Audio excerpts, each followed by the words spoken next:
Well,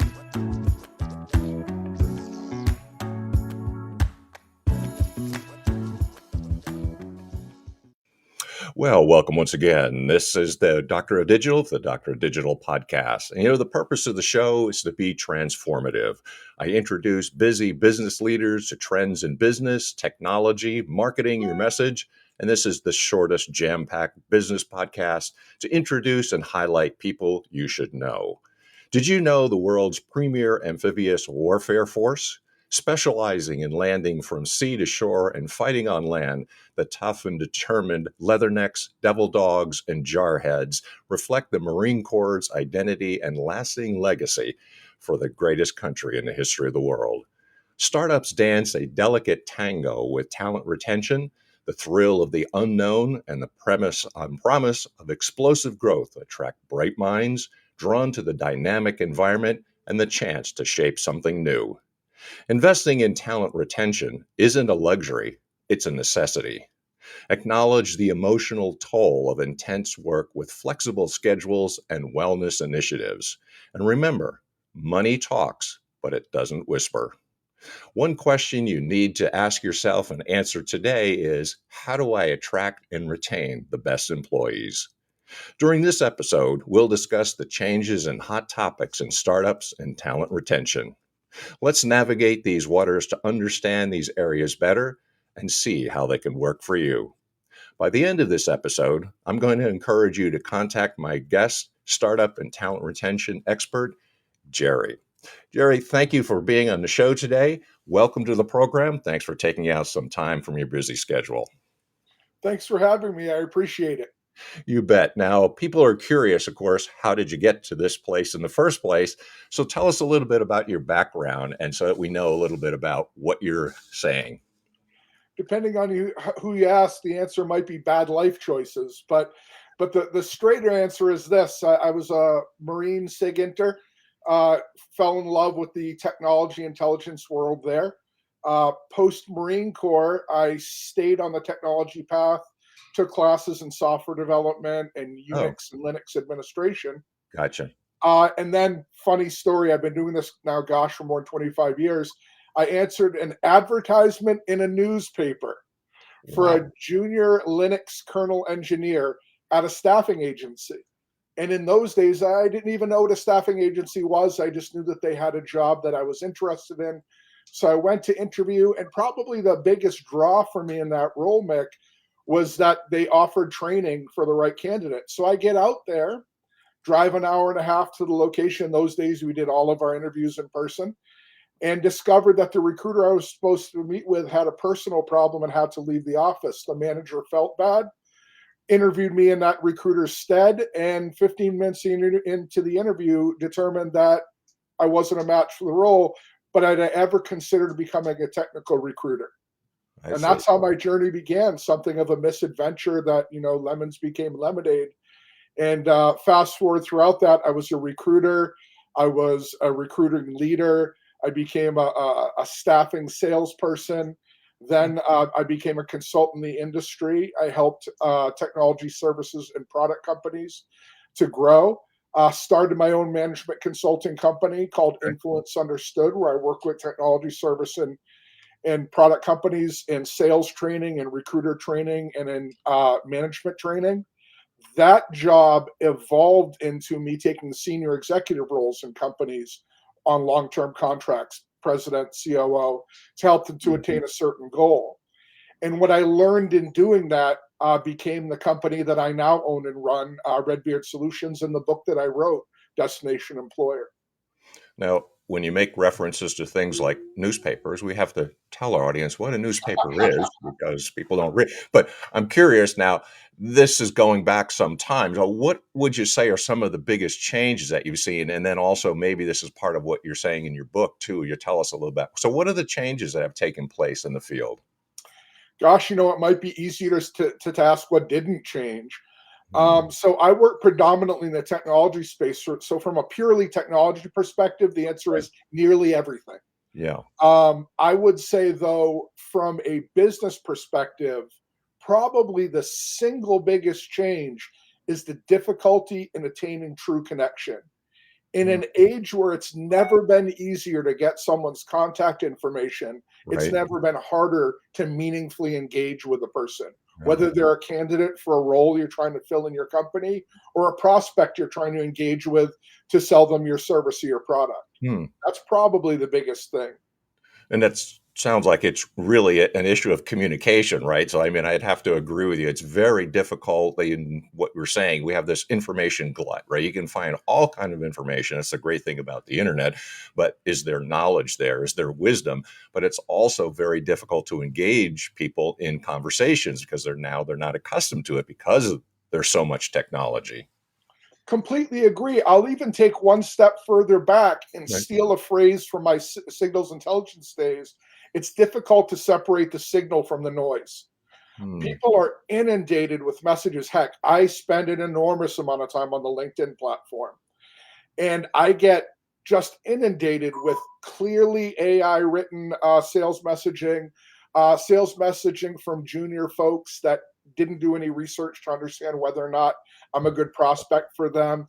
It's just hard to break through that to have meaningful conversations. And there's strategies I talk about a lot in my book because it's critical to your success. But there's strategies to get past that. But that's probably the single biggest change. And I'll give you one last example, and yeah. excuse me for hogging the mic, as it were.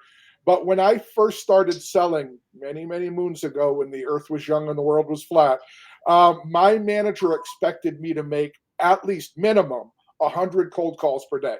Hmm. This is before LinkedIn, before any type of sales intelligence. We would be lucky if we knew what the person's title was. Now, I'm not advocating that. It's a horrible sales strategy in a modern market, but that's what we did back then. And in that 100 outreaches, I could expect to connect with a minimum of 20 to 25 people every day. In a good month of sales outreach in a modern market, you'd be fortunate to have 10 contacts in a month following that strategy, let Right. alone 25 in a day. It's difficult to get that initial oomph. And it's critical, but it's easily the single biggest change. Yeah, that is actually a very good anecdote to share because I remember those days as well too. And I ask myself, like, why am I calling these people? Exactly. Who are you and why am I troubling you? Yes, I mean, why, like I want to apologize to these people. And why am I bothering this guy, right?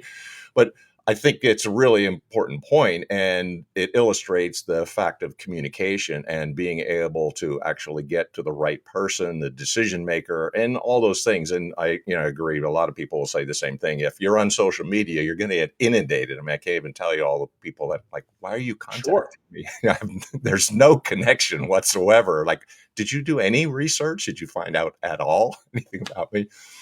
But I'm also then curious, like, what would you then say are some topics that you would say, and hot topics, I would always describe it as, what's going on in the field that I think we could learn from? Yeah, there are a couple of different things that you can do to fight that. Probably the single biggest thing that you can do as a startup founder, or a person responsible for talent acquisition within an early stage company, is to ensure that your company has a strong employer brand and to ensure that you have a strong personal brand. The Okay. more out there that you are, yes, that means that you're going to have to deal with all of the inundation of poor outreach that I described. But the more that you're able to do that, the more that you gain credibility, are viewed as a thought leader, the more receptive people are to interacting with you because you're giving them a reason. Mm, You're creating a landscape whereby they can see why they should engage with you before they even have to. mm, Anyone who wants to engage with me can spend 5 minutes scrolling through my posts and get a very good idea of how I think and the types of ideas I'm going to share. Then they can make the determination on their own whether they want to respond to whatever outreach I do, because it's clear, it's very obvious, and that's a sound strategy in today's market. Is frankly targeted content creation. And it reminds me of something how the sales funnel has been flipped, right? So rather than trying to get everybody and under the sun and cold call them, you know that you're dealing with people who now really, by the time they're actually contacting you, they know why they've contacted you and they've already done your research. So the sales funnel is just the opposite of what it had been. By the time somebody reaches out, I mean, they're about ready to make a move or to purchase. And that's what you have to realize. I think that's what's changed. Gosh, I couldn't agree more. And we're talking about sales, but everything that we're talking about relates equally to building highly performant teams for a startup or an early stage company. So one of the biggest challenges that early stage and startup companies have as it relates to talent acquisition is that they want and need the top talent, but they have very little to offer the top talent. That top talent can go anywhere. If you're a software developer and a top performer, you can be at Google, at Apple, at any of the big names. So why would you join that startup? And the answer is the brand it puts forth. You need that candidate to fall in love with your mission. And the only way that that happens is, if they know what that mission is. And the only way that that happens is if you're sharing it with the world. Yeah, and that's a really important point to me. I'd say, guys, I've worked with companies, and I'd say a lot of times employees don't know the mission, but the startup isn't just the opposite. They've actually organized this place for a reason. They have something in mind, and I think that's what attracts the talent. But I also like to touch on, I think this has something to do with your book as well, too. How do you retain those people? Because like you're saying, the top people are in high demand. How do you keep them? What are some strategies to retain some of those good people that you have managed to find? That really is the $1 million question. So the thing to remember this. So we call it the destination employer methodology. Essentially, if you look at the top companies in any sector, so think Harvard or an Ivy League school in academia, think Apple or Google in technology, think Right, McKinsey in management consulting. If you're in that space and you say those names, people know who they are. right, And they know that if they go there, their career is going to 10x. Okay. So that's the goal to aspire to. You want to develop a reputation for growing your folks, to making them punch above their weight for where they should be in their career based on their experience. The hmm, way that you do that is to mindfully build your employer brand around the three components of a candidate and employee's interaction with your company: the attraction phase, the recruitment phase, the retention phase. The way that you retain them is to make sure that they have the ability to grow in the role you hired them for and in your organization. The way that you do that, and I keep mentioning attract, recruit, retain, because it's all a continuum, is yeah, that when you're creating that employer brand, you're doing it mindfully so that you're attracting the type of person, the person who marries your culture. right, And when you move from that attraction phase to recruitment, that recruiter is making sure that they're a company fit before they even see if they're a role fit. Why? Because if you're not a company fit, you're not going to stick. You're not going to stay. There's not a reason for you to. hmm, So they're asking that candidate questions like, Mick, what's the next logical step in your career? What are you trying to do over the next couple of years? What are your career aspirations and goals before they even get into the role? And again, the reason being, because I've got to make sure that Mick is a long-term fit for me. Otherwise, he's going to bounce in a year. And there's not an opportunity to build any kind of a performant team in that short a period of time. And that's really common. I said I'd spent some time in the Silicon Valley, and I said you can see those top talent people, they'll come to Google or the Silicon Valley, and it's something like grad school for them, right? So they Yes. come out and they do the grad school experience, but they have no intention of staying. And I think the fault is really on the behalf of the companies because then they just lose the good people that they managed to attract in the first place. And I would like to add a tiny caveat that's important to keep in mind.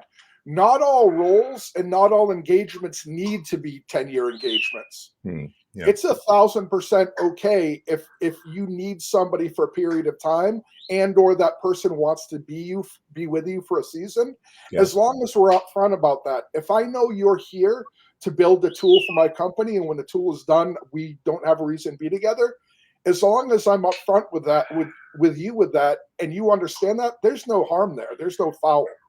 Yep. You're still following the goals that you have set, and you still are going to meet the objectives that you had set with both the company and that employee. So it's a win-win, I suppose you would say. Exactly correct. Uh, What kinds of things would you recommend business owners to consider, and what would you say that people should be thinking about currently? Yeah, that's another great question. So startups, one of the biggest difficulties in the startup environment is that it's a hair on fire crazy place. That's true. Everything is happening at the same time. I remember sitting up with founders at 2 in the morning, staring at Google Sheets, trying to figure out where we were going to steal an architect for a project that we probably should have never sold, and where we're going to put somebody else in that place to make that work. It's just the nature of that beast. But with that said, it's important that you keep a mind on tomorrow. So one of the things I advocate strongly. So I mentioned in the destination employer, we've got 3 phases: attract, recruit, and retain. We break each of those phases up into 4 components for a total of 12 key elements. Those key elements touch everything that a person is going to experience in interacting with your organization, Right. from initial contact with your employer brand straight through exit interview when the relationship is over. It's Mm, it's entirely a holistic approach. yeah. But one of those things is the hiring plans. So as a founder or an early stage executive, you always have to have a piece of your mind dedicated to an if then statement. If we hit the sales goal, then I Mhm. need to do this. If we land this client, then I need this talent. And the sooner you can share that information with whoever it is in your organization that's responsible for getting those folks. Now, in startups, frankly, it's usually the founding team themselves. They usually don't have dedicated talent acquisition. But whoever that is, the sooner you can get there, the sooner you can start practicing what I call proactive recruiting. So you can find the places where the top talent in that sector sits, and you can start planting seeds there to make sure that when the time comes that you need to hire people, you've got credibility, you've got a presence, and you have a voice to share.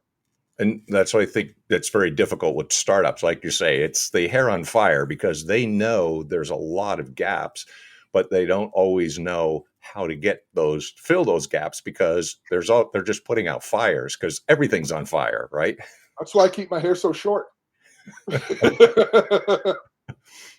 But it's a plan in place that when you get to that point, then you can start filling in the important gaps and the things that you really need for this business to succeed, right? Or else you're going to go away. Because I mean, the failure rate of, well, companies in general fail like very high, and within 5 years they're gone. And startups is probably even higher because they don't know how to fill the gaps because everything is a gap when they start up. I challenge anyone watching this fine show to Google top 10 reasons why startups fail and not find wrong team, couldn't find talent on that list somewhere. Mhm. I've never found a top 10 list that didn't have that. Yeah. And the thing to keep in mind, there are resources. Yeah. So one of the things that founders can do, that's where outside agencies can be helpful for them. Now, Okay. quick note: I'm not advocating for the wholesale usage of staffing firms because it gets too expensive too fast. But if it's a key role where that founder really needs support, Okay. it's something to think about. The caveat being they need to develop a relationship with a niche firm that has a long time view of the world because there's no value otherwise. So it's something like you have to make a decision. Do you want to have an internal HR team or do you want to try to go with the outside agency? And depending on how many resources you have and what's available to you. Yeah, so the destination employer methodology, it works universally regardless on the size of the company. But I wrote the book targeted specifically towards startups and early stage companies for Yeah. just the thing that you just mentioned. So Okay. there are seasons in a startup. In the beginning, there's never going to be an HR firm unless it's an HR company that's being founded, because it's an expense line. No company starts with infrastructure. They start with the product team. They have to because they don't have the budget to do otherwise. Yep. So most often the founders network and then the foundings team and then the early stage team members networks are where they get their talent. And that's great. But at a point that starts to play out. At that point, the question becomes what's the most cost effective way to meet this need? So long-term relationships with the types of firms that can help them is usually the first answer. And then once they hit a certain hiring mass, they transition to an internal recruitment team. Mm. Now, as long as they do that intelligently, that's the best and tried and true way. The most common mistake I see, however, is Yeah. they get their nephew's rugby coach to be their recruiter and then expect that person to somehow be able to find AI talent, or some other super hot skill set when the person has no real experience. So when it comes time to build that internal talent acquisition team, make sure that you're bringing in someone who's at least mid to senior level because they're going to be running a show. If you bring in a junior person that belongs on a team getting seasoning, you're just setting them up to fail. Yeah, that's not going to work. So I'm Exactly. curious now because you got a lot of good advice here. What sort of expertise do you offer business owners, and what kinds of things can you do, or what would you suggest they reach out to you about? Oh, thanks. So first things first, I've made every mistake you're going to make at least 5 times. I built up this scarred visage by running my face into walls like any good Marine Sergeant does. So learn from my pain. So the destination employer methodology comes from my experience building startups. Probably the biggest success I had was a company that I worked with from the founder's kitchen table to a multinational 9-figure acquisition. Wow. So we've done it all from 2 or 3 fellas in a basement through, again, 1,500 plus people companies. In order to help help the startup community, we engage in a couple different ways. The first, of course, is the book. The Destination Employer book is going to give you the tools you need. It's written as a how-to guide. It's not a college course tome. It's Mm. a roadmap. Do this, get that. Do this, get that. Do this, get that. Straight through. In addition to that, roughly March, our program will be done at a self-paced program that follows the exact same layout as the book, but you Oh, will build your own template as you go through. So at the end, you've got the same deliverable that my consulting company would give you for a fraction of the cost. That'll be done in March. And then, of course, there's Redbeard Solutions. The Redbeard name is more aspirational these days, unfortunately, than it once was. yeah. Where But did that come? our consulting company really does all the things I've described hands on. So we can engage in any number of areas to help you. We can help you with your employer brand. We can help you with your personal brand. We can help you find the places where your talent hides. We can do traditional staffing if you need that. So we can provide consultants. We can do permanent placement for you. We can do just flat out assessments of how your talent acquisition practices compare to industry best practices to support your recruiters. We've also created the industry's first recruitment and retention as a service platform for companies. So that's available as well. It's really, when it comes to startups, it's what they need. Now, in addition to that, I'm also an incubator mentor or startup mentor. So really, there's not much that we can't help with as it relates to building highly performant teams and making sure that you as an organization are able to consistently attract, recruit, and retain the top talent you need to thrive. I'm just curious. I'm not sure if I understood it correctly. In March, is this a course, or what were you doing and launching in March? Yeah, no, great question. So I'm calling it a program. I guess you could call it a course as well. I hesitate to use course because I think every startup founder's eyes will roll into Yeah, their heads. It was a great, more homework. That's exactly what I needed in the I two see. hours I'm not at my startup. So Yeah. it's really a course or program that follows the exact same methodology and the exact same layout in the Right. book. However, instead of just reading the material, it has all the templates, all of the things that you need to do, so that at the end of it, you have built for yourself the same deliverable that my team would build for you I see. for much less than what it would be to have a consulting team do it for you. Well, that's awesome. Yeah, I could see what you're saying. It course sounds too academic. Like, well, then I'll go back to college, right? Exactly. It's funny because in building it, my team and I were being really careful in the packaging because again, I am a startup founder and I've been around startups more than 10 of the 25 years that I've been doing this. I Mhm. know what it's like. As they're sitting down and learning a new programming language that they need, they don't want to add HR functionality to their to-do list. And that's another really quick important note. Most technology folks that I deal with, this is the least favorite part of their job. They started a company to build cool stuff, Right. not to do employee reviews and establish a talent acquisition strategy. I get that. Just understand, folks, you don't get to build the cool stuff if you don't have the brightest minds available in your market. No question. Like, you can build something because that's what the cool thing is, but you have to have the infrastructure and you have to have the methodology in order to get all those things. So to get to the finish line, you really have to have all these necessary components in place. And note this, here's the good news. It's something you can offload once you've mastered it. The other piece I give of advice I give to all founders is to do everything you can yourself and to do all the things that don't scale early on, Mhm. so that as soon as you're able to offload the things you've identified that you don't like or you're not great at, you know enough about it to make better choices. If I'm founding a software startup and I know that I don't love that part of the role, bringing in new talent, Yeah, if I do it enough to understand it, then I can hand that off. makes sense. Now, we've offered a couple times some great hints and great ideas, so that's really helpful. And also, you mentioned a book. Could you tell us how people can get a hold of you? What's the best way to reach you? You did mention LinkedIn. Is that the best way? And how do they get your book? Can you tell us a little bit about that? Thanks very much. So, my LinkedIn profile will be in the show notes. The Amazon page will be in the show notes. My email address we could put in the show notes if you'd like as well. I'm not a hard person to find. I'm very public and very out there.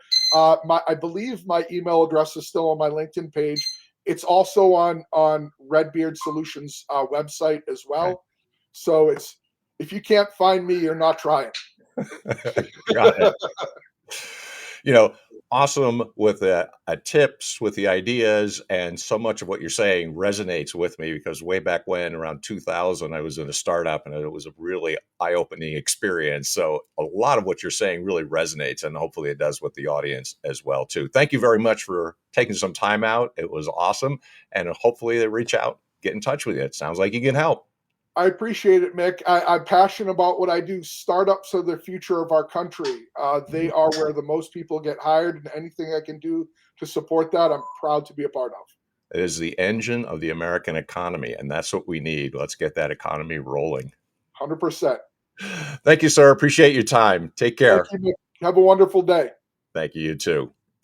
Well, there's a lot of good tips, lots of great ideas, and what Gerry is saying with the red beard and all is really going to help. So hopefully you reach out and get in touch with that book as well too. Reach out to him. I say the same thing. If you can't find me, you're not looking because I'm not hiding. So thanks for showing up today. Thanks for listening in. Of course, if you want to make sure that you are listening to the podcast, make sure you subscribe, like, share, and also positively review us on Apple Podcasts. That really helps us out a great deal as well. So until next time, appreciate your time listening in. Got some more great guests coming your way. Until next time, Deus Volt.